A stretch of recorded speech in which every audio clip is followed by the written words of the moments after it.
Tandang araw po, ngayon po ay araw ng Linggo, August 4, 2024.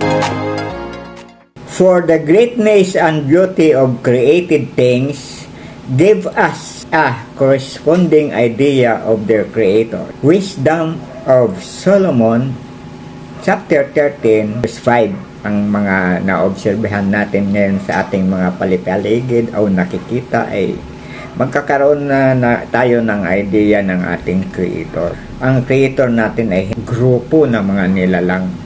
At least, nag-divide sila into 7 groups. Mga taong create nila ay 7 lahi.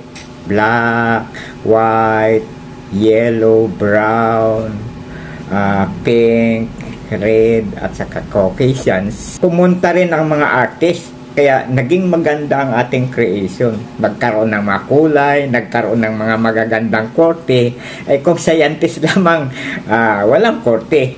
Siguro circle lang o triangle. Hindi magkaroon ng magagandang curves ng kulay. Kaya naging maganda. Kaya yung science and arts, academic subjects, laging may science and arts. Magkasama yung dalawa. Ano ang nakikita mo sa isa yung hitsura, yun din ang hitsura ng Diyos dahil kinreate tayo ng kawangis nila.